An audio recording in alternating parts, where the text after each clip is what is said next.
स्वस्थ। मंगलम भगवान विष्णु मंगलम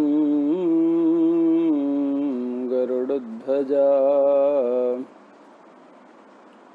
मंगलम पुंडरीकाक्ष मंगलायतनो हरि। सर्वमंगलमंगल्ये शिवे सर्वार्थसाधिके शरणे त्र्यंबके गौरी नारायणी नमोस्तुते नारायणी नमोस्तुते। और सद्गुरुदेव भगवान की जय। आज 8 सितंबर है और हम लोगों ने कल चर्चा श्रवण की थी कि जो मानव का भ्रम होता है, जैसे सुक्ति में रजत का भ्रम हो जाता है कि ये चांदी है, और उस भ्रम के कारण उस सीप को खरीद लेते हैं, तो वो भ्रम तब तक रहता है जब तक उसका प्रत्यक्षीकरण नहीं हो पाता। तो प्रत्यक्षीकरण करने का मतलब है कि उसका साक्षात्कार हो जाना। उसी प्रकार ये जो संसार है ना, संसार का भ्रम बड़ा विचित्र है, और इस संसार के भ्रम के कारण ही लोग उसमें से निकल नहीं पाते। उनको लगता है ये सत्य है, पर ऐसा है नहीं। अब कुछ लोग इसमें विचार करते हैं कि ये संसार से हम लोगों को अलग होने के लिए क्यों कहा जाता है, संसार से मोह माया त्यागने के लिए क्यों कहा जाता है। तो उनके लिए एक ही निवेदन है कि भाई साहब, हम आपको संसार से अलग रहने के लिए, या शास्त्र हमारा संसार से अलग रहने के लिए निर्देश नहीं करता। आप रहो, पर कैसे रहो? पुष्प पलाश बस। कैसे रहने? पुष्प पलाश बत। जल में रहते हुए भी जिस पर जल का कोई असर नहीं होता, ऐसे रहना है। क्योंकि कुछ वस्तुएं ऐसी होती हैं जिनको दूसरी वस्तुओं से कोई लेना देना नहीं। जैसे आत्मा है, तो आत्मा का मतलब ही है कि हम उनका साक्षात करते हुए आगे बढ़े। और ये जो जन्म लेना मरना, फिर जन्म लेना फिर मरना, नाना प्रकार की योनियों में जो हमारा जीवन भटकता है, उससे हम बच जाएं, बस मुख्य उद्देश्य यही होता है। देखिए, इस सृष्टि में कोई भी वस्तु ऐसी नहीं जो परमात्मा के अधीन ना हो। अगर मानव के अधीन कोई बातें होती तो पता क्या होता? इस धरातल पर भयंकर उत्पात हो जाते। अभी भी बहुत सी वस्तुएं ऐसी हैं जो परमात्मा के अधीन हैं, और जब परमात्मा को लगता है कि मानव का बहुत ज़्यादा अहंकार बढ़ गया है, तो इसको कैसे शांत किया जाए, तो उसके लिए परमात्मा फिर एक छोटी सी विधि बनाता है जिससे सारी जनता परेशान हो जाती है। और जैसे आज वर्तमान में चल रहा है ना, कोरोना वायरस चल रहा है। ये क्या है? एक महामारी है। ये महामारी क्यों हुई? ये तभी हुई है कि जब इंसान अपने कर्तव्य को भूल करके, अहंकार के वश हो करके अपने आप को परमात्मा से कम नहीं समझने लगता है, अपने आप को ही परमात्मा समझने लगता है। तो परमात्मा ये संकेत करते हैं कि भाई साहब अभी हम हैं, अभी हमारा अस्तित्व खत्म नहीं हुआ, इसलिए तुम ज़्यादा उड़ो मत। अब देख लीजिए, हमारे ग्रंथ अगर ये कहते हैं कि भाई सात्विक बन के रहो, साफ सुथरे रहो, तो लोग पता है क्या कहते हैं? अरे ये तो ऐसे ही बोलते रहते हैं। अब धो लो, हर आधे घंटे बाद, हर 20 मिनट बाद हाथ धोने पड़ रहे हैं, वो भी साबुन से अच्छे से। अरे भाई, ये बातें तो हमारे शास्त्रों में बहुत पहले लिख चुके हैं कि पवित्र रहना सबसे बड़ा कर्तव्य है मानव का। और ये जो डिस्टेंस की बात आती है ना, दूरी बना के रखने की बात, तो हमारे शास्त्र में ही योगी की क्रिया है। दूरी रखने का मतलब योगी की क्रिया है कि हमारे जो वाइब्रेशन होते हैं वो 1.25 मीटर के एरिया में रहते हैं। 1.25 मीटर के एरिया से बाहर वो काम नहीं करते। तो अभी देखिए भाई, अगर आपको बचना है तो 1.25 मीटर की दूरी बना के रखिए। यानी कि उसके जो वाइब्रेशन है, उसके जो वायरस हैं, उसके जो कीटाणु हैं, वो हम तक ना पहुंच पाए, इसलिए हम दूरी बना के रखते हैं। शास्त्र की नहीं मानेंगे। जब शास्त्र की तो मानेंगे नहीं, जब परमात्मा का डंडा पड़ता है तो लोग उसको मानना शुरू कर देते हैं। मुझे एक बात समझ में नहीं आई कि ये इतने ढीठ लोग क्यों होते हैं कि जिनको अपने शास्त्रों पे विश्वास नहीं है। तो ऐसे लोगों के लिए कुछ नहीं किया जा सकता, सिर्फ इतना ही कहा जा सकता है कि उनका तो भगवान ही भला करे। तो आए जो ऐसी सृष्टि के करते हैं परमात्मा हैं, उनकी चर्चा हो जाए। और आज के इस 8वें नंबर श्लोक में हम लोग प्रवेश करते हैं, जिसमें लिखा गया है कि उपादाने अखिलाधारे जगन्ति परमेश्वरे सर्वस्थिति लयायांति बुद्बुदा नीव वारिणी।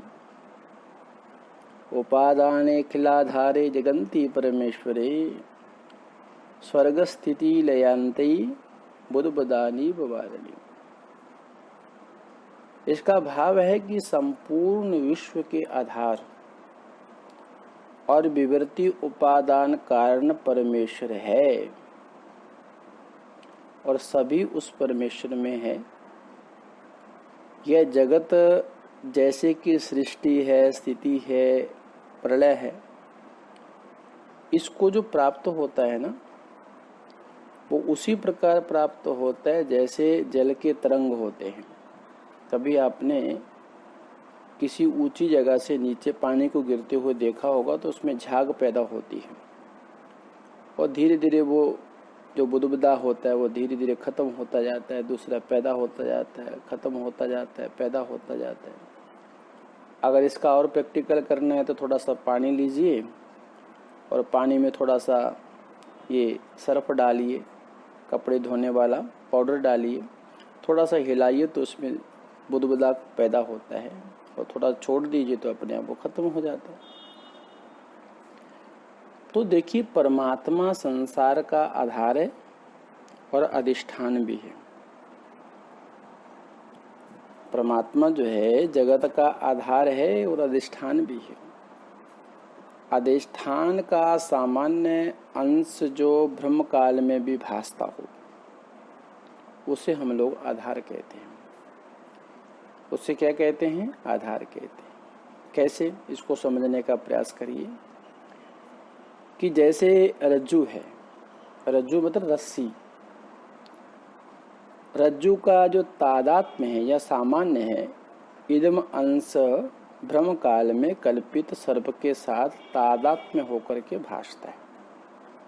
हम अंधेरे में रास्ते में जा रहे हैं और हमने सामने एक रस्सी देखी। जो रस्सी देखते ही हमारे अंदर एक चिंतन पैदा हुआ, वो चिंतन था कि ये सर्प है।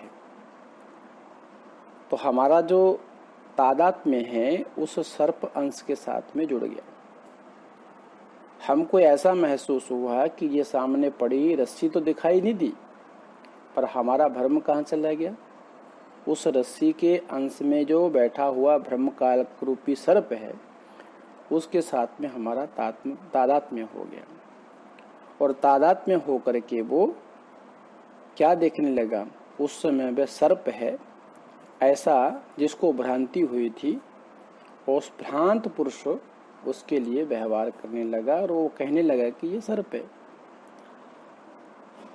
अब वह देखिए, वह सामान्य अंश सर्प कल्पना के अधिष्ठान रज्जु के साक्षात्कार होने पर भी बना ही रहेगा।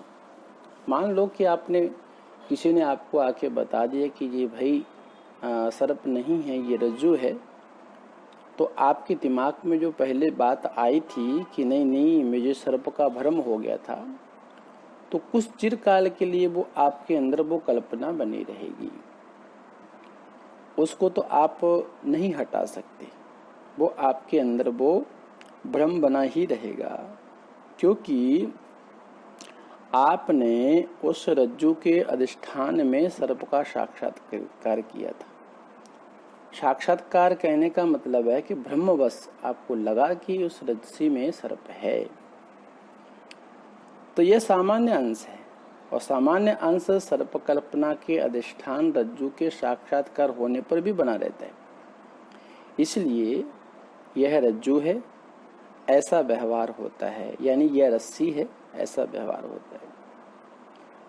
अधिष्ठान के ज्ञान काल में कल्पित जो सर्प तथा उसके साथ अधिष्ठान के सामान्य इदम अंश के साथ में तादात्म्य ज्ञान बाधित हो जाते हैं। क्या हो जाते हैं? बाधित हो जाते हैं। कैसे? कि भाई किसी आपको भ्रम हुआ कि ये रस्सी में सर्प है, तो जो सर्प रूपी ज्ञान था वो उसके साथ रस्सी के साथ जब आपका तादात्म्य हुआ तो वो सर्प क्या हुआ? बाधित हो गया। तो सर्प रूपी जो ज्ञान है वो बाधित हो गया। इसलिए रज्जु के सामान्य इदम अंश को आधार कहा जाता है। भाई हमने कल्पना किसमें की? रस्सी में की ना, रज्जु में की कि ये सर्प है कि रस्सी है, सर्प है कि रस्सी है। तो उसमें हमने ये हमारे मन में ये आया कि उस रस्सी में सांप हैं, सर्प हैं, तो हमारा जो भ्रम अंश है उसके साथ में तादात्म्य करके बैठ गया। और उस इदम अंश, इदम सर्पः मतलब वो निश्चित कर दिया कि ये सर्प है। तो इदम अंश जो है उसको हम लोग आधार कहते हैं। आधार मतलब जिसमें जो वस्तु रहे। जैसे रस्सी में सर्प का हम लोगों को भ्रम हो गया, तो रस्सी क्या होगी? उस सर्प का आधार हो गई। उस सर्प का क्या होगी? आधार होगी। तो हमको ये होता है कि उसमें इदम अंश में इदम सर्पः, रस्सी में सर्प है, ऐसा हमको ज्ञान होता है। अर्थात यूं कह सकते हैं कि भ्रम काल में तथा भ्रम को निवृत्ति काल में प्रतीत हो, तो जैसे भ्रम काल में तो वो भ्रम था कि रस्सी में सर्प है। जब भ्रम की निवृत्ति हो गई कि रस्सी में सर्प नहीं है, वो वास्तव में रस्सी है, तो अधिष्ठान के इसी सामान्य अंश को भी आधार कहते हैं। मतलब जिस चीज में जिसकी कल्पना की जाए वो आधार होता है। यानी हम धरती पे रहते हैं तो धरती हमारा क्या है? आधार है। धरती क्या हमारा? आधार है।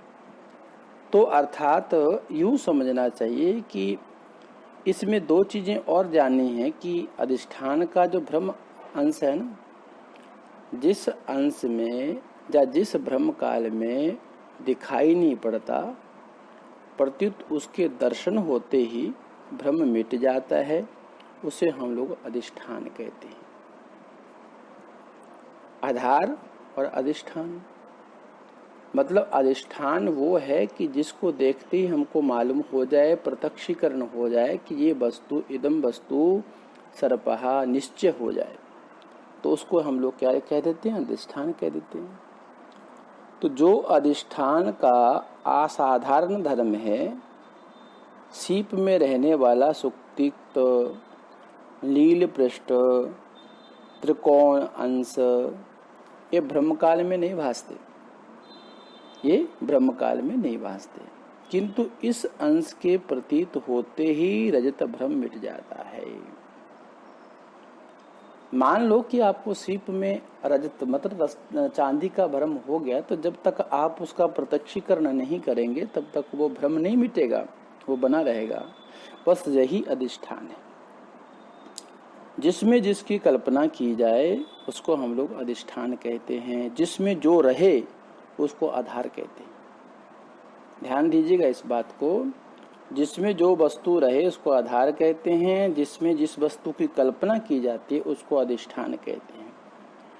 उसी जगत कल्पना के अधिष्ठान को आचार्य शंकर ने उपादान भी कहा है। क्या कहा है? उपादान भी कहा है। इस प्रकार विश्व कल्पना के अधिष्ठान सर्वाधार जो परमेश्वर है ना, परमेश्वर परमात्मा है, परम सत्ता है, उस परमेश्वर में संपूर्ण जो विश्व है, संपूर्ण जो सृष्टि है, वो सृष्टि की स्थिति और विलय, ये दोनों ये प्राप्त होते हैं। ध्यान दीजिएगा, सृष्टि, उसकी स्थिति और उसका विलय उस परमेश्वर में प्राप्त होते हैं। इसी को हम यूं समझते हैं कि समुद्र, जल, बुद्ध आदि के दृष्टांत द्वारा आचार्य समझाते हैं कि जिस प्रकार जल के अंदर वो झाग पैदा होती है और जल के अंदर ही समा जाती है, उसी प्रकार इस ब्रह्म में, परमेश्वर में सृष्टि की उत्पत्ति हो जाती है और फिर उसकी स्थिति बनती है और उसका विलय भी इसी में हो जाता है। परमेश्वर के अतिरिक्त तो कुछ है नहीं, सब कुछ उसी में होता है।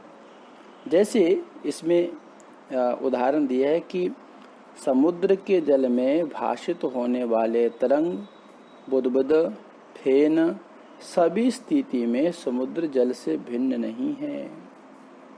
समुद्र में से उठने वाले जो तरंगे हैं और समुद्र में से उठने वाली जो झाग है, क्या उसको आप ये कहेंगे कि समुद्र से बाहर है? वो जहां से पैदा होती हैं वहीं पर समा जाती है, क्योंकि इनकी उत्पत्ति, स्थिति और विलय का कारण क्या है? समुद्र का जल, क्योंकि वो जल से ही तो पैदा हुई थी, समुद्र के जल से पैदा होती है, समुद्र के जल में समा जाती है। तो जल से पृथक इनका अस्तित्व किसी भी समय नहीं है। जल के बाहर हम इसको नहीं मान सकते। बस ठीक वैसे ही परमेश्वर से पृथक सत्ता संसार की किसी भी तरह से अलग नहीं मानी जा सकती, किसी भी दशा में नहीं। परमेश्वर से पृथक जो संसार की सत्ता है उसको हम लोग कभी भी किसी भी दशा में अलग नहीं मान सकते, क्योंकि वह प्रत्येक स्थिति में परमेश्वर के आश्रित ही है। संपूर्ण जगत जो है, संपूर्ण ब्रह्मांड जो है, वो संपूर्ण ब्रह्मांड किसके आश्रित हैं? परमात्मा के आश्रित हैं। परमात्मा के सिवा जैसे समुद्र का जल समुद्र के आश्रित है, समुद्र से बाहर नहीं है, उसी प्रकार ये जो जगत है, ये जगत भी परमात्मा के आश्रित है। परमात्मा से बाहर कुछ भी नहीं है। तो आज के प्रकरण में इतना ही है कि जगत की स्थिति और इसका जो लय है वो परमेश्वर में होता है, बाहर नहीं होता।